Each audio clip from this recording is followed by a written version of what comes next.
Olá pessoal, tudo bem com vocês? Gente, hoje nós vamos falar aí da meta 5, né, de produção de texto. Vocês vão vocês vão trabalhar com o módulo 1, capítulo 2, que é a fala e o poder de comunicação, tá?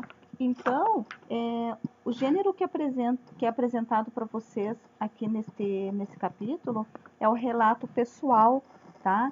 Então, o relato pessoal nada mais é do que contar experiências, dividir fatos importantes. Então, todos nós vivemos experiências interessantes e por isso nós queremos dividir com os outros, nós queremos contar para as pessoas, tá? Então, o relato pessoal, ele vem com esse objetivo. Vejam o nome, relato pessoal, o relato de uma pessoa, tá? Então, ele traz para a gente aí as experiências que foram vividas por alguém, tá? Então, a função desse relato pessoal é registrar os acontecimentos da própria vida, com o objetivo de que eles possam servir de fonte de consulta ou de aprendizado para outras pessoas, tá? Então, assim, vejam que a gente pode relatar algo comum do dia a dia, algo que foi divertido ou de repente não foi assim tão divertido, foi triste ou foi simplesmente um fato que marcou o nosso dia.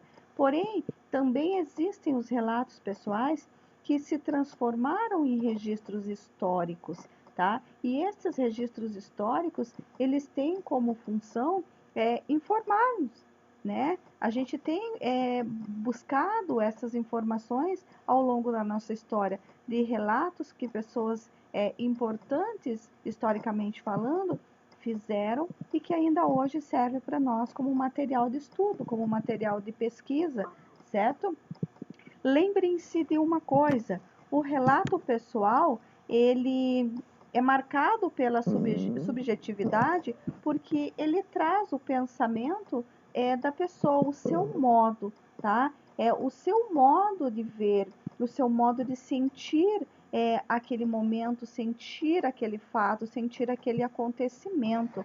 Então, é o seu modo de ver. Por isso que o relato pessoal captura o olhar de quem conta os fatos e também dele participa, tá? Então, por isso que é marcado pela subjetividade. E, além disso, os relatos pessoais,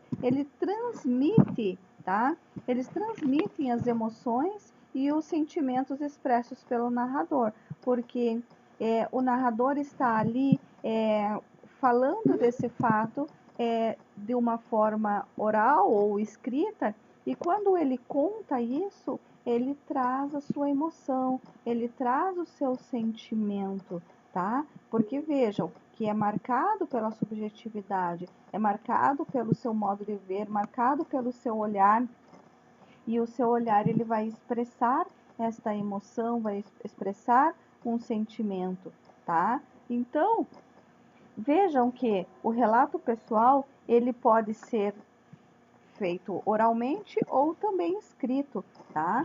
E o suporte, gente, quando a gente fala em suporte, é o lugar onde ele pode ser publicado, tá? Então, o lugar que ele vai circular, o local de circulação.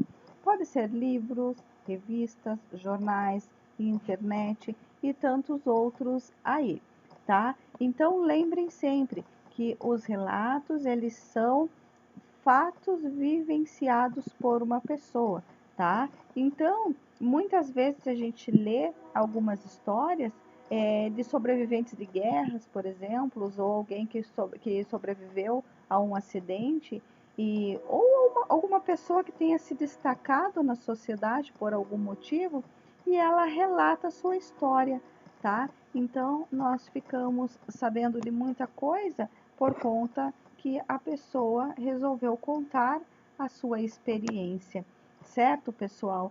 Além disso, o relato pessoal ele também está presente em outros gêneros textuais.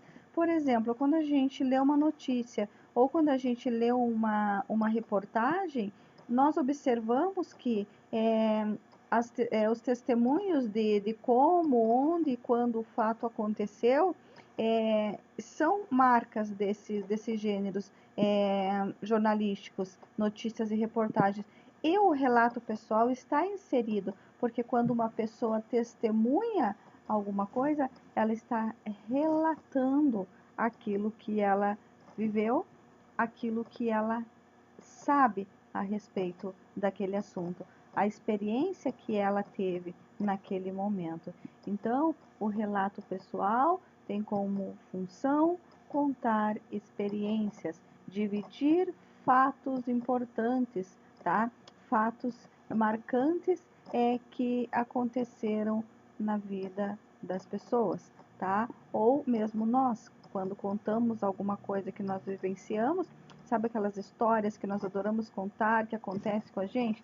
Então, isso é um relato pessoal, é um momento que marcou a sua vida, ou marcou o seu dia, e você quer relatar para alguém, correto, pessoal? Então, por hoje é isso. A prof vai deixar uma tarefa para vocês. Essa tarefa está na página 7. Vocês vão fazer a comparação aqui de dois textos, tá? O texto de uma moça que viaja pela Europa e pede os documentos, e também um boletim de ocorrência virtual, tá? Então, vocês vão fazer uma comparação entre esses dois elementos. Os exercícios estão propostos na página 7, e qualquer dúvida vocês vão me questionando no mural e eu vou respondendo vocês, tá bom? Fiquem bem e até mais.